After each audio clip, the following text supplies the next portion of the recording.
Alrighty, everybody. So yeah, we're back in the studio, underground. Don't want to steal the bunker because, we're good friends, but we're basically in the bunker. We'll call it the basement, but, it's going to be an awesome interview, and we'll start it up here and, learn something that you can take to your own health and fitness journey. That's kind of the goal, that we can all learn and become better. Let's get this thing started. Thanks for joining. Yeah, no problem. I'm excited to do this. It's kind of crazy. I mean, I've done a lot of lifting. I've done a couple, some other things. Like I used to do distance running, which was a whole nother story. And so I've done a few things that's really taken me around a bunch of different paths in fitness and different reasons, different times. But they've all been good experiences. Like I think I've done 4 or 5 half marathons, did 25K and did the Tough Mudder one year. And, that was all before I really got back into lifting like I am now. But was that kind of a transitional period to where you maybe got burnt out on what you were doing and you were looking for something new, or what was that about? No. So what that was is at the time I had my first kid. And so I had my first kid. I had my first desk job. And I wasn't working out at all at the time, actually. And I got up to I was like 420 pounds, just nothingness at that point, Gotcha. And so I was at the 420 pounds, and a couple of guys at the office they were like, hey, we're going to do this Tough Mudder race, and when you've been out of fitness for a while, you always, as a guy, you always tend to see yourself as, yeah, I can still do it. I can do whatever I want. And so I went home, and she's my ex-wife now, but I told my wife at the time, and I go, hey, the guys at the office were talking about this Tough Mudder race. I'm going to do it. I mean, knowing full and well that I couldn't walk up the stairs without getting out of breath. And she goes, yeah, right. I said, okay, I'll show you. So the next day I got up and I went on a run, and the Tough Mudder was about 4 or 5 months out, and I lost like 65 pounds. And so I was just started running 3 or 4 days a week, and started going to the gym 2 or 3 days a week and just doing a little bit with weights. And because I had, prior to that, my first experience with weights was in high school, just like most people's first experience with weights. And, I was super, super strong in high school, and I hadn't done much since. So, I started fooling around with weights again there, and lost a bunch of weight, got into distance running, carried that for about 2 years. Like I said, did a couple half marathons and 25K, Tough Mudder. And I actually was going to do a marathon at one point but I was still 315 pounds at the time, 6'5". So yeah. Fast, but I did it. That's what mattered to me.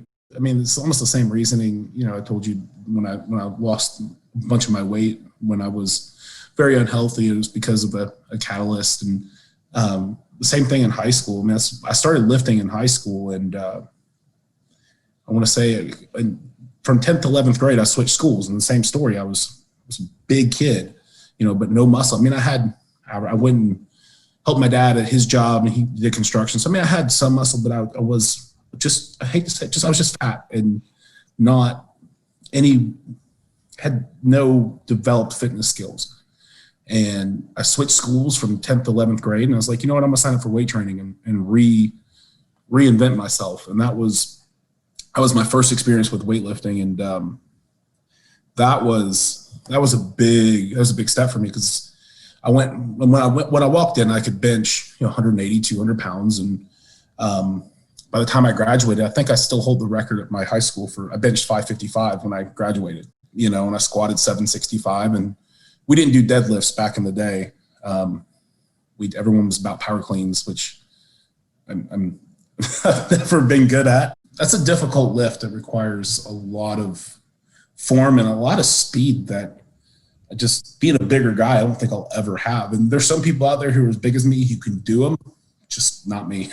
And there's a time and a place, and there's a lot of good benefits from that type of lifting. It's just, I tend to be more, I tend to have a slower pull, a slower speed, but a steady long drive. And that's one of the areas that I try to spend some of my time in working with, is explosive power. But it's something I've struggled with for a long time, that I tend to just have a slow, steady drive. And like I said, I'm working on the explosiveness, but I've been working on it for a long time and it still hasn't shown up. And that's one of the toughest things, like, is learning. And it takes a long time to learn what you're good at, because you spend so much time looking at other people and watching the people at the gym and watching these other strong people. And I mean, when I first started lifting, we didn't have Instagram, thank God. Otherwise I probably would have really gotten hurt. But really taking it slow, and it's such a hard process because you want to be strong. You want to be like these other guys who are doing these crazy numbers and doing these different types of lifts, and you end up trying things that you shouldn't do and get hurt. And I think we all have experience with that. I know certainly I do. Listening to your body is one of the biggest things you can do. Yeah. And, you mentioned social media and how it can impact people's, workouts. And I think that's one of the biggest problems with social media is that, somebody that doesn't know what to do and is just looking to get started, they'll go to, 20 different accounts and pull things from each account that, those accounts don't have anything necessarily like related to what they want to achieve, but they think, this influencer has all these followers, they're looking great, I want to do that, I want to be like that, so I'm going to do this, and then they pull something from another person, and there's no structure, there's no real program there, and that's where a lot of people fails because they don't have that structure. No, absolutely, and that's where I was many years ago when I started backlifting. That was an issue that I struggled with because I was like, I didn't know where I wanted to go with it. Am I going to try to do this so I can get fitter, leaner, toned? Am I doing this so I can move into a powerlifting direction? Or am I doing this because I want to do strongman? Or am I just doing this for me? And it takes time to figure that out. I think when you start, I don't think anybody knows when they start where they want to go, or very few people do. And you really have to get into it and figure out what you like. For me, that was strongman. That's that's the direction I took. And there's a couple different reasons for that. I mean, I think powerlifting is great. I did powerlifting when I was in high school, and I think it's fun sport.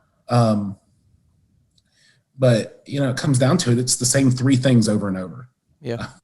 Which is fun. I mean, there's nothing wrong with that. I'm not saying anything bad about powerlifters, but me, I want something, when you go out there and you say, okay, I'm going to pick up this 350 pound stone and put it over a bar, or I'm going to drag a bus, or, any other crazy thing that they do in these strongman competitions. And that's what really appealed to me. And because I used to watch those growing up on ESPN. Putinowski was winning when I was in high school, and he's the 5-time champion. I used to watch them with my mom. They used to come on Christmas, and I'd sit there and watch with my mom, and she was like, you should do that.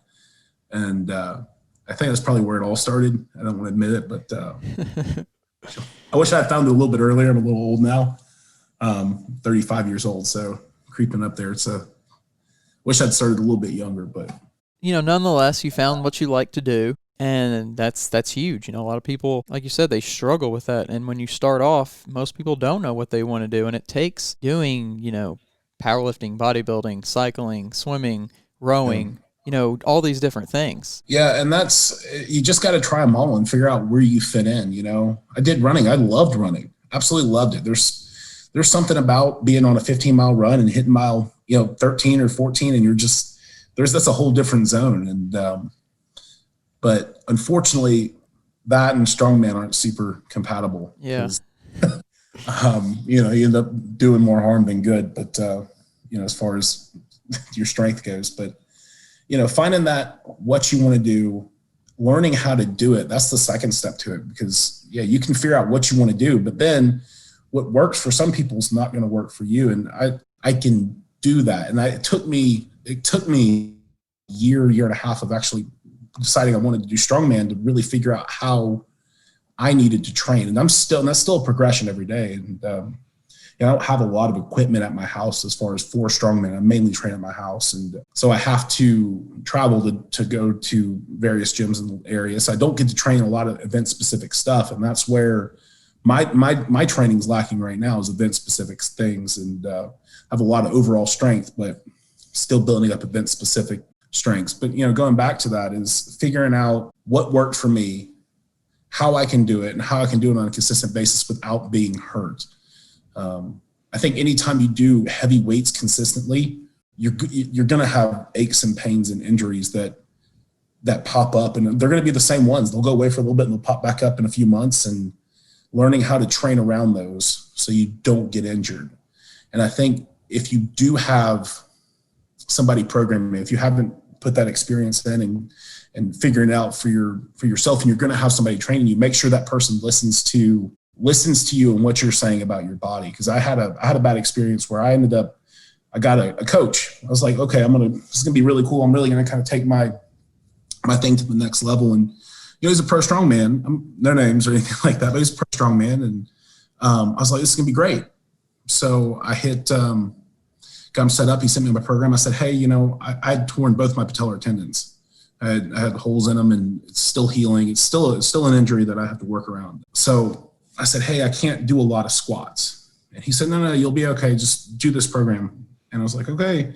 So I did it for the first one. And he said, that looks good. I'm like, yeah. I said, hey, look, my knees are super bothering me. He goes, well, it's okay. And he's an educated person in this field. So I was like, okay, well, I'm going to trust you in what you're saying. Ended up hurting my knees, and it kind of took me out for about 4 months. And so that's when I kind of decided that even if I'm on a program or I'm writing something down and programming myself, or I have a coach, whatever I'm doing at that moment, which I tend to program myself more than anything else, I'm always going to listen to my body. And that was a huge wake up call to me, saying it doesn't matter what you thought you were going to do, what a coach says you're going to do. If you feel like you're going to injure yourself, or you feel like you can't do it, or you shouldn't do it, don't. And because a lot of people are like, you got to push through it. You got to push through it. But that works for some of the time, but then a lot of the time that doesn't work. And people get so convinced that somebody else knows their body better than themselves. And that's never the case. It comes back to you know what you can and can't do. And it's kind of funny because you talk about having that confidence, and it's funny what some things can do with confidence. I remember when I started back lifting, I was trying to get to the 405 bench again. I was like, that was my goal, 405. And I think everyone's kind of dealt with this at some point in time. You struggle so long to get to that mark, and then you try it and you fail, and you try it and you fail, and you try it and you fail. But then all of a sudden, 1 week you try it and it moves so easy.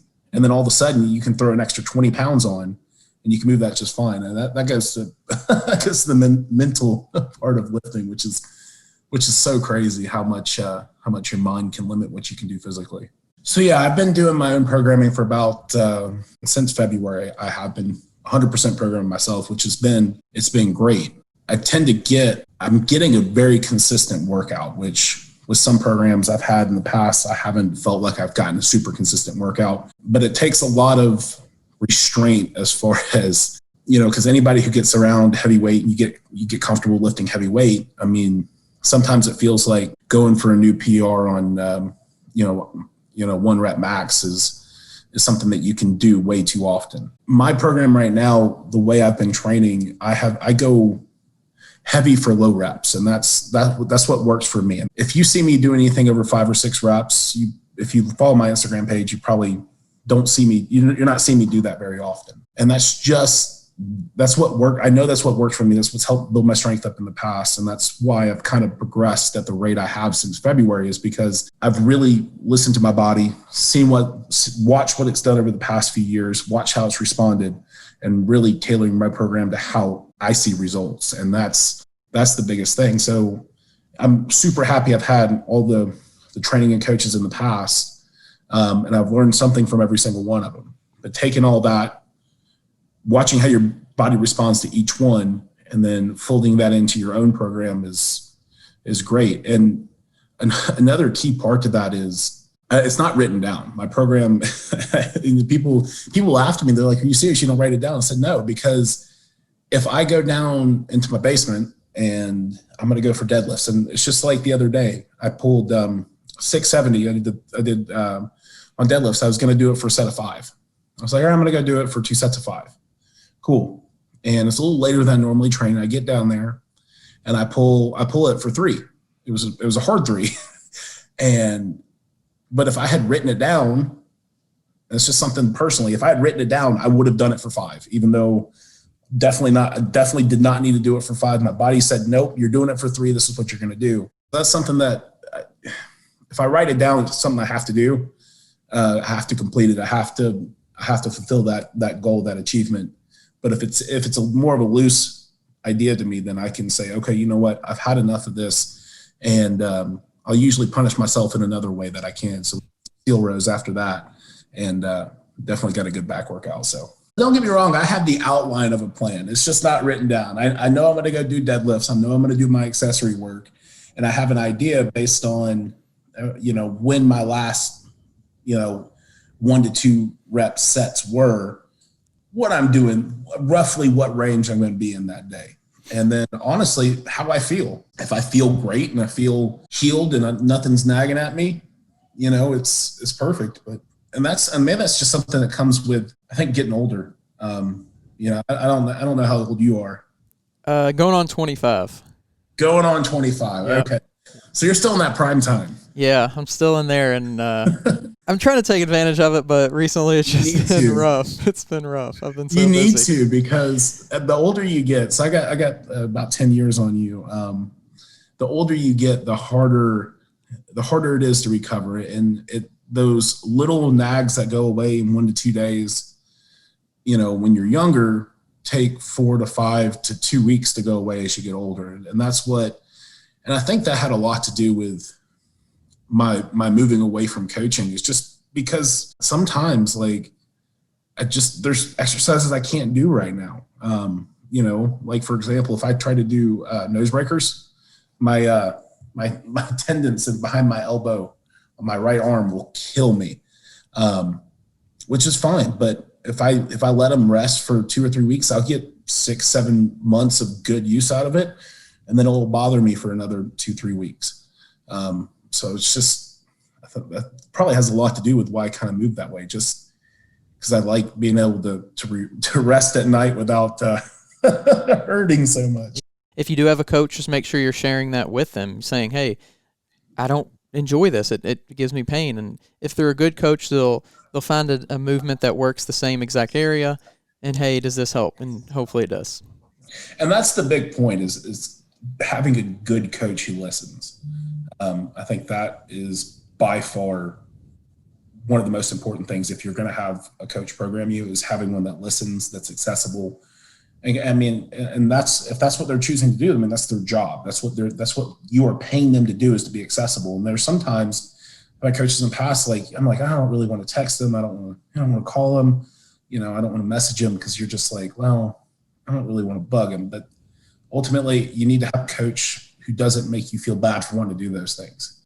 What motivates you to lift now? I think this is what's kind of always driven me. I want to do what somebody else can do, right? And I think that's what's driven me all throughout my fitness tenure is, well, I want to run a half marathon. Why? Because these people can do it, so can I. So it comes down to it. Well, I want to lift weights because this person can bench 600 pounds. So can I. And these are things that I know I can do. I'm built to. I'm a very strong person, naturally strong. I'm built that way. So if we're getting these people 650 bench presses, then I'm going to do that. If we're going to get people who are deadlifting cars, I can deadlift a car. And I think that's what. I know that sounds kind of conceited, but that's what drives me. I want to not necessarily be the best at, but I want to be able to do it.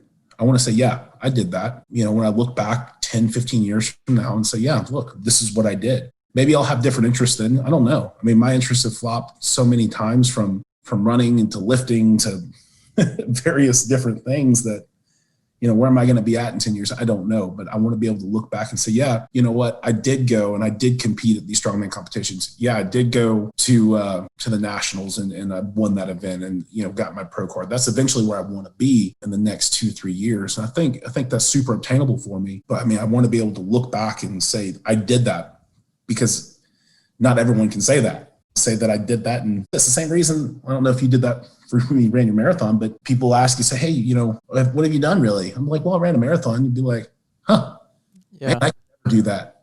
And that's the response everyone gives. I can never do that. well, why not? That's just what motivates me. I mean, broad terms. I mean, and the second part of that is, I like to lead a good example for my kids. I have 2 kids and 2 stepkids. And, I think it sets a good example of discipline and hard work, because it's not easy. It doesn't come overnight. I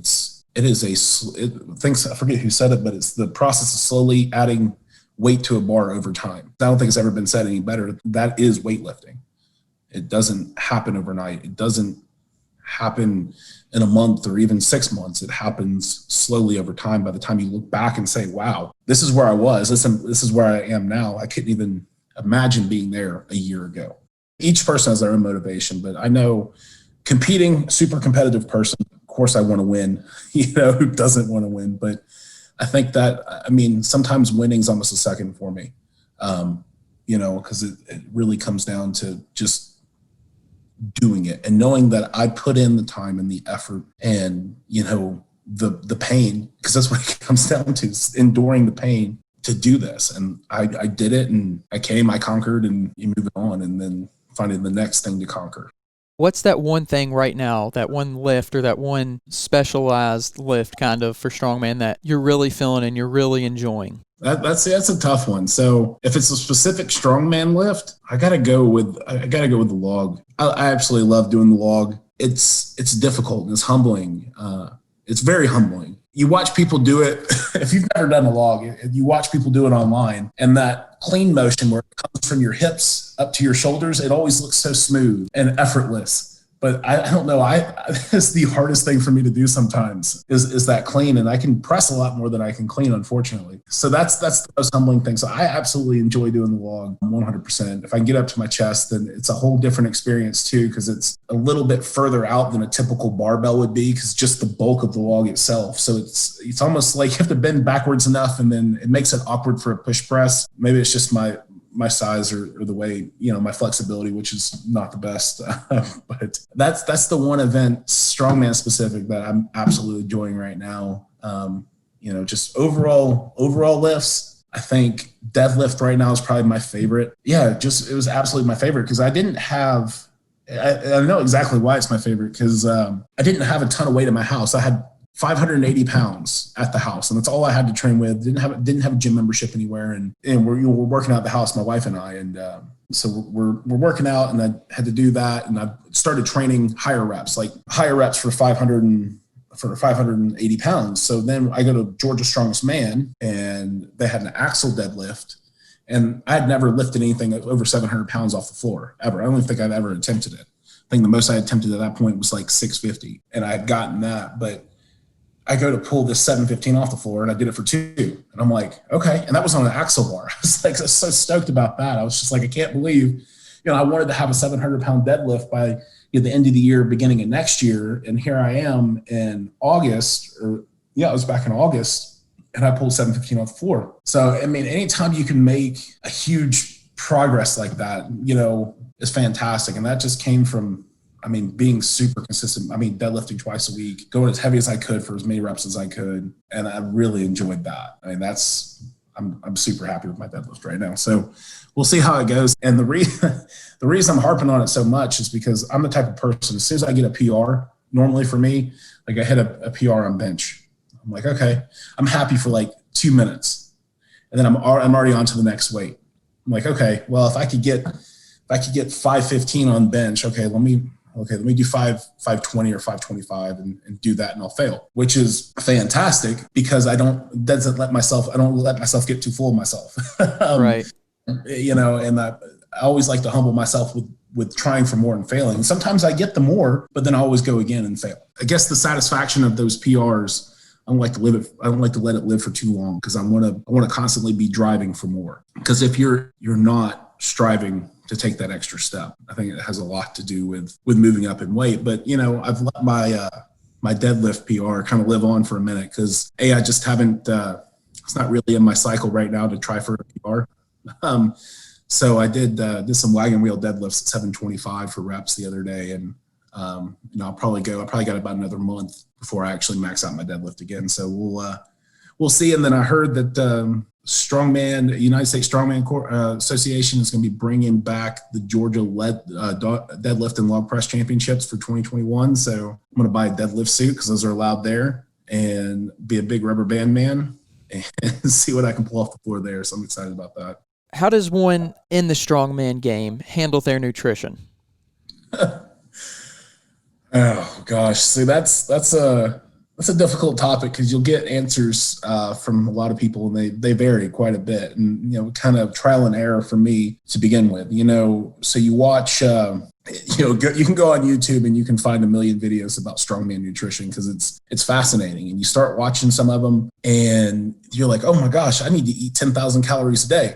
Which, by the way, is a lot harder than it sounds. It's not as fun as you think it would be. So you try to do that, and that didn't.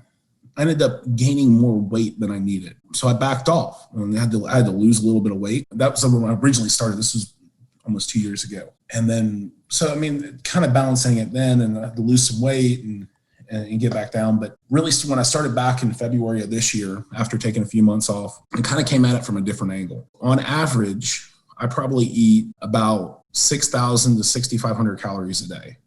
And that's kind of my baseline. And if I'm going to be training, I'll probably eat on the higher end of 65 to 7,000 calories. And if I am not going to be training that day, I may try to keep it into the 5,500 to 6,000 calorie range. And that's where I feel good. And like my shirts are still fitting the same. Well, around my stomach, at least my shorts are still fitting the same. And that was a big deal for me because, I'm coming from a guy who, I've been 420 pounds before, and I was not a strong 420. I was not a healthy, I was not a fit 420. I was a fat 420. And now this is the first time, actually last week's the first time that I've been back over 400 pounds since that date. I weighed in at 403 the other day.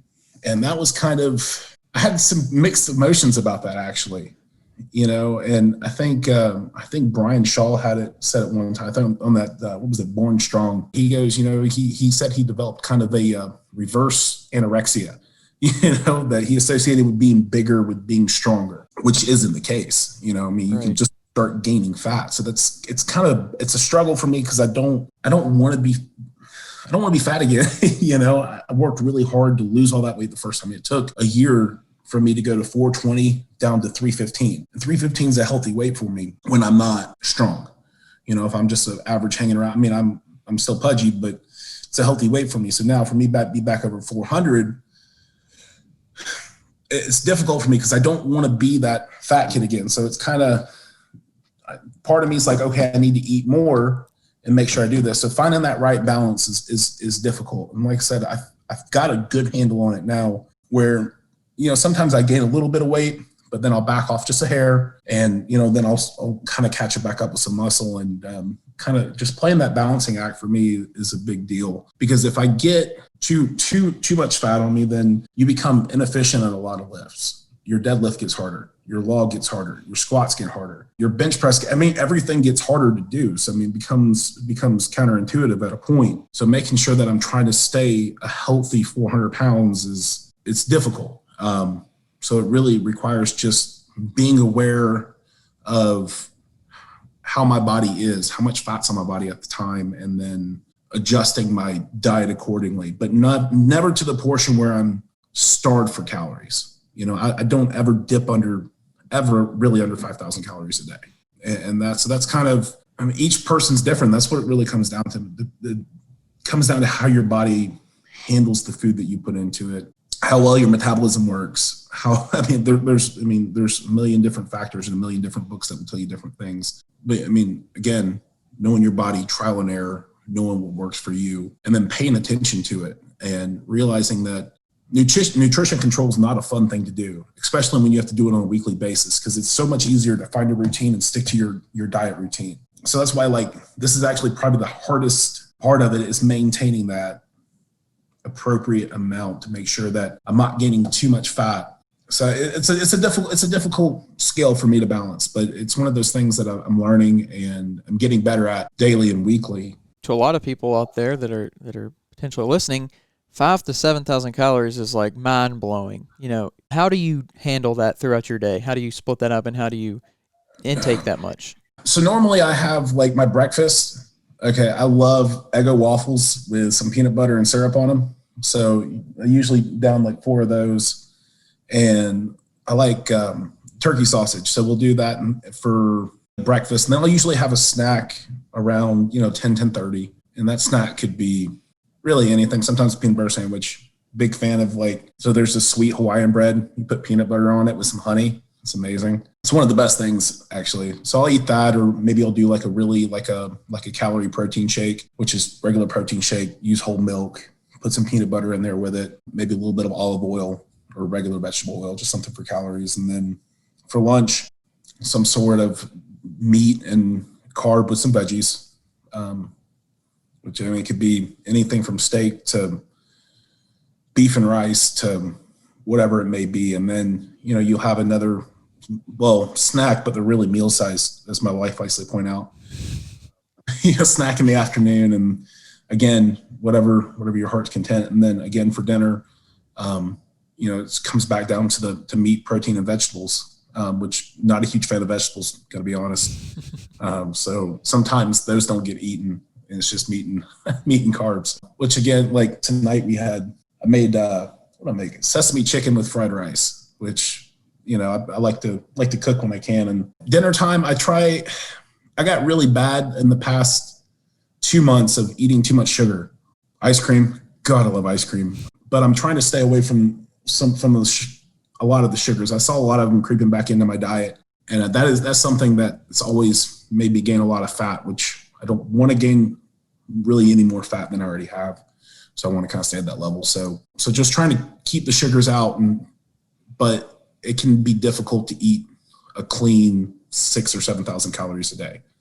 And that's something you kind of struggle with. So, there's a lot of breads and peanut butters and a lot of fats in there that kind of drive those up. So the hardest part about that is actually the timing, especially making sure that you have what you need with you when you need to eat it. And, I'm not always the best about that. And especially on the weekends when you're out doing things with the family, or, you don't want to have to drag along a cooler, or, especially it's easier to take a protein bar, but, if you ever try to take beef and rice with you, so you end up maybe eating some things that you don't necessarily, that aren't the best for you, just to make sure you get your calories. But but I've been on both sides of that spectrum. I lost, 110 pounds when I was overweight. And, that was counting calories was how I first learned to control my nutrition, because I've never controlled nutrition prior to that. And I'm so glad I had that experience to fall back onto, which is kind of funny because now it's the exact opposite.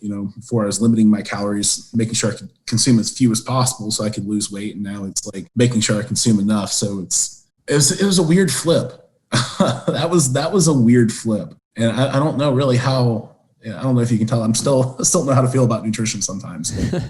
It's something I struggle with, because I all the way through high school until I started lifting weights in high school. It's always just fat, I've always been a big kid or a big guy, but I've always been fat. This is the first time that I've been super strong. This is the strongest I've been in my life. My point right now. And that's a good feeling to do that at 35. When I first started tracking calories, I did it for a few months. And then after that, you just knew how much you ate. You knew where you were for the day. And it's not a perishable skill, because that's the same thing I do now. I don't track my calories now, but I can tell you, I got to eat again today, because I've had about 4,800 calories, and I got a few more to go, but I'm not training today. So, I'll be training tomorrow. So tomorrow's going to be a good food day tomorrow. What do you think you've gotten out of physically and mentally out of your training? I mean, obviously you've gotten stronger, but beyond that even.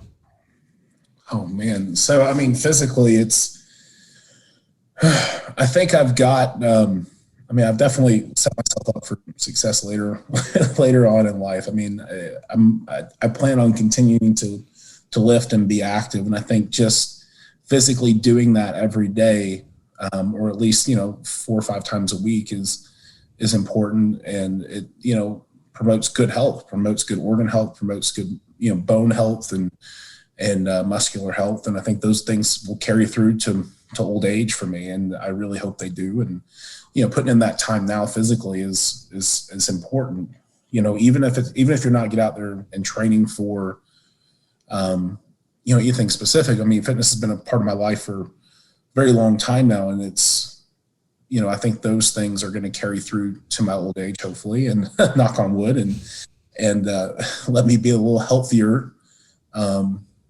little healthier 60 or 70 or 80-year-old. Mentally, I think you learn so much about yourself doing any sort of physical activity that challenges you.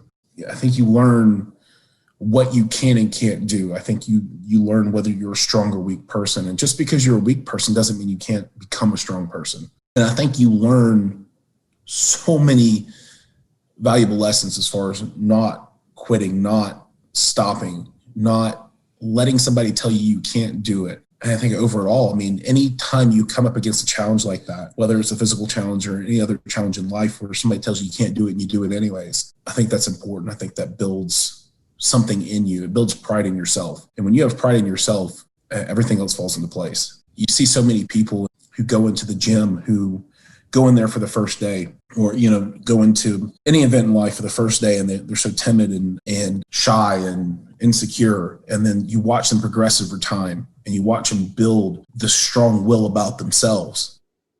And I think that is one of the best things that you could ever see at the gym. Doesn't matter how strong somebody is, when you watch that transformation, because we've all, I've been going to the gym for years and years and years, and you watch these people walk in, and then in 6 months, you may not see them, because of different schedules or different times. And you see that person walk in again, and you're just like, man, what a transformation into the way they carry themselves, the way they present themselves, the way they talk, because they've had to deal with these challenges. They've had to learn about themselves. And I think the biggest mental gain for me is learning about myself, learning who I am, knowing that everything I do makes me a stronger person, mentally, physically, all around.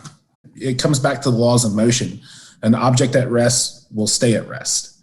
And I think it couldn't be any better. You notice people, I think we all know people in our life who have a very sedentary lifestyle. And you see a lot of them have health issues. And they're like, oh, I can't do this because of this. Well, that happened because a lot of that happens because you sit and you don't move, and we don't get up and move around. We're built to move around. And it can't be stressed. Because I've lived that lifestyle, and I'm so happy that I've made the changes in my life that I have. People who think they can't do it because, oh, well, this hurts, that hurts. Yeah, everyone hurts. Everyone has aches and pains, but you got to push through that at some point in time. And a lot of those can be made better just through the act of using and repetitive motions and things that you get by being up and active and moving. It's been one of the things that's something I've struggled with recently. I started working from home. I'm not up and out in the office, and then started getting these pains in my back. I'm like, why am I doing this? So, after about 2 months of working from home, because I'm not getting up, not moving around as much as I used to, even though, work out and do all these other things. So I switched to a standing desk, 10 times better now. Because I'm not sitting down all day and doing these things. So it's fantastic. And just getting up and moving is a huge difference. So. What's one life lesson that you've gained from the fitness side of your life? I might have to go with, just because somebody says you can't do something doesn't mean you can't do it. Pushing yourself to go to that next level, looking at an event saying, oh my God, those people must be crazy to try that. That's got to be so intense, so hard. And then doing that anyway, just doing it anyways. I don't think that's probably one of the best feelings there is. And that bleeds into everything that you do in life. It kind of took me down a weird road. I got a job offer a couple years ago, and I literally within a month I picked up and moved my whole family to a little island that had no bridge, and we lived there for 2 years. Because people, I don't know, it was a good job offer, and people said, well, I probably shouldn't do it. I'm like, you know what? I can make this work. Watch. So I think there's things that there's opportunities that present themselves to everyone, and not knowing whether you can or can't do it. And then, just doubling down on yourself and saying, you know what, I can do this. If somebody else can do it, I can do it. And that leads to a lot of good things, usually.